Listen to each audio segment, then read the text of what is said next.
I'm excited. From Something Corporate, Jack's Mannequin, and now, of course, Andrew McMahon in the Wilderness. It's Andrew McMahon. Welcome to the Chris Ruggiero podcast. I'm super excited about this episode. Growing up through high school and college playing in bands, influential bands were Something Corporate, Jack's Mannequin, so it was so cool to meet the man behind that. I was at the Andrew McMahon in the Wilderness show, and I was backstage actually interviewing the opening band, Ex-Ambassadors, which will be on the next episode. And I happened to run into Andrew, so I asked him if we could chat for a few minutes and he could share some of his stories. And I was happy to get a few minutes to chat with him, so here it is. Well, this is the first batch of dates that we've done in 2015. So yeah, we picked up, where we had one. We picked up, the whole idea is that we were going out for the radio show out in Philadelphia. We're playing for the alternative station out there. So rather than just do one show, we figured like if we're gonna fly all the way across the country, let's at least pick up and do a few. So that's when we hooked up with Ex-Ambassadors and Schematic and put together this little run of 3 shows. And yeah, so that winds up tomorrow, and we'll be finished with that. And then I go home for a minute, but I've been writing like crazy. I've been splitting time between home and Nashville, and then I'm going to go out to El Paso for this writers retreat with a bunch of songwriters. We get together for 4 or 5 days, and you write and record a song every day with a different group. So I'll do that, and then go out to the UK for 10 days or so, play 8 or 9 shows out there, and then we start picking up for the festivals. So we got Coachella in April, Firefly, I think in May, June, Summerfest. We start doing like one-off festivals and radio gigs.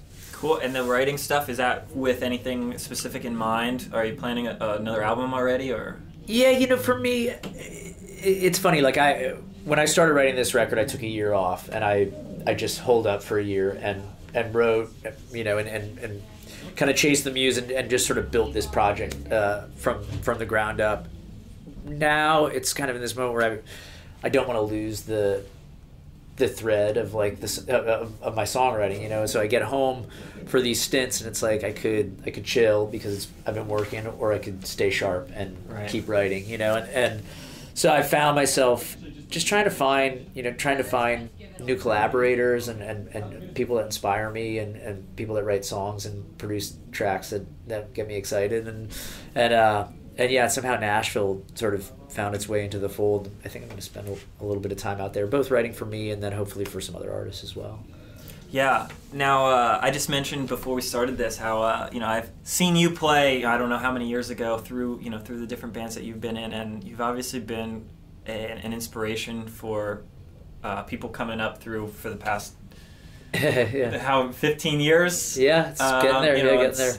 10 to 15 years, how about for you? Has there been any standout other performers or other people you've collaborated with that really inspired or even motivated you? Yeah, I mean, gosh, I'm sure the list is probably pretty extensive. As far as guys that we've gone out, it's so funny because so much of my career, and you'll probably know this, even as big as a band as Jack's or Something Corporate got to be, we tended to headline more than we opened for bands. We were always like this funny mix of like, well, we weren't alternative enough to open up for like the big alternative act, but we weren't pop enough to open up for the big pop act. So I think I think a lot of my sort of collaborators and inspirations in this business have been guys like Jim Wirt, who produced a handful of my early records. Guys like that on this last album.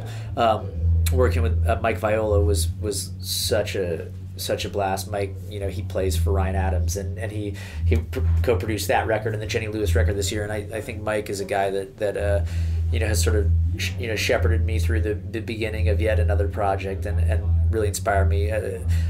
Jim Scott, who engineered the last Jack's Mannequin record, who also did a bunch of the work on the Tom Petty solo stuff, and Heartbreakers, did Last Dance with Mary Jane, and you know what I mean. So I think I find a lot of that in the studio, but of course we've made amazing friends over the years on tour, and like one of my oldest friends out on the road, a guy named Matt Nathanson, who he's done shows opening for me, and I've done shows opening for him. Of course, Nate and Jack from originally Format and Steel Train and now Fun.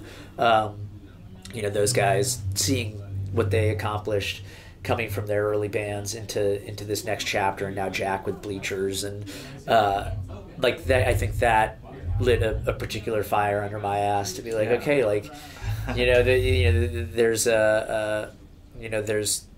still this big kind of open world out there, that there's still a little bit more for me to try and take a grab at, and I think those guys really have inspired me over the years as well. That was cool to see that, like that crew that you just mentioned kind of like have their wave back in that day of when, we know what happened, how it was, the thing then, and then kind of see it die down. Yep. And then to see it come back again, and like real music, just taking over is awesome to see. And it's like, I was happy to see shows like this come into here. It's like, it's pretty cool. How about somebody who you haven't worked with yet that you want to? Who would be the dream? Oh, God, I mean, there are tons of people. Obviously, I mean, guys like Paul Epworth, who written for Adele and Lana Del Rey and a million other amazing artists. Like I'd be really excited to work with Paul. And there's an artist right now like Mickey Echo, who a lot of the music he's putting out, I'm just like super into, and I'd love to. He's a Nashville guy, so I'd love to sneak out and pick his brain at some point. But yeah, I mean, it's so funny for me. I find the interesting thing about about collaborators is that you find them in the strangest places, and it's not always like, oh well, my taste leads me to like my next collaboration. It's like I like treating collaboration like a conversation. You get in a room with somebody who has a completely different point of view, or comes from a place that you don't even know about, and all of a sudden you have these other worlds collide. So sometimes I feel like using your tastes and your influences as the guide to who to collaborate with can, not to say be a mistake, but it isn't necessarily how I've approached it. Right. Yeah, that's an interesting thing to keep things separate and or kind of keep things fresh. In that way. Well, it's like even on this last record, like I laugh, like Mike and I ended up in a room together because we had our manager. My manager was a mutual for contact between the two of us, and he's like, I just think you're gonna like Mike, and I didn't know any of Mike's music before that. He didn't know any of mine. We ended up in a room hanging out and writing songs that were some of my favorite songs I've ever written. And after months and months, I was like, yo, can you make me like a mix of some of your like your favorite songs of yours? And I fell in love with his catalog, and it's almost like the reverse, where some of my collaborations have led to some of my favorite, discovering some of my favorite music from the artists that I'm collaborating with, if that makes sense. Yeah, it's cool. What we have to wrap it up here. I know you guys have sound check, but top tour or performing story of your career?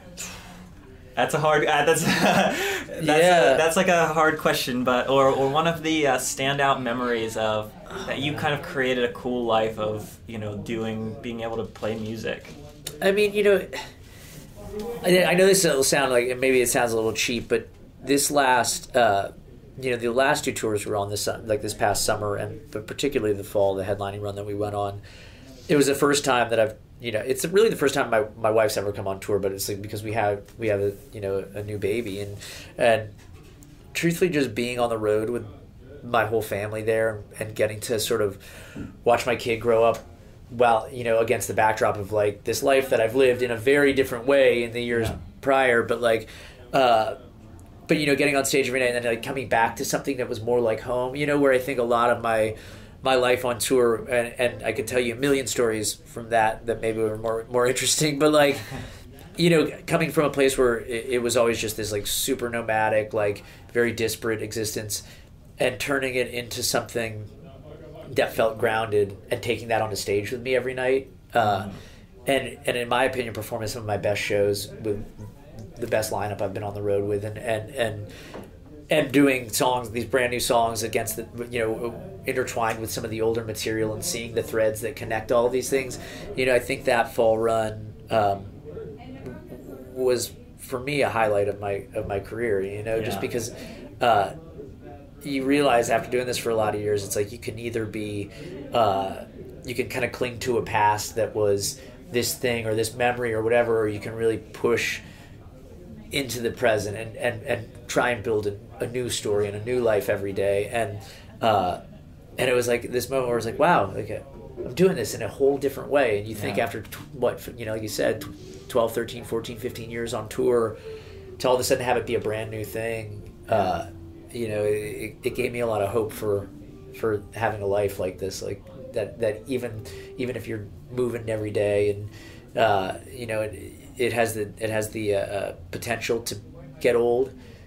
If you really choose to throw yourself into it, you can actually make it fresh every single day and every tour. So I'd say that was probably the highlight for me.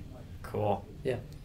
You have anything else to say? You'll be out festivals and everything this year. Come see us, and check out the Andrew McMahon and the Wilderness record. I think it's one of my best collections of songs, and I'm really proud of it.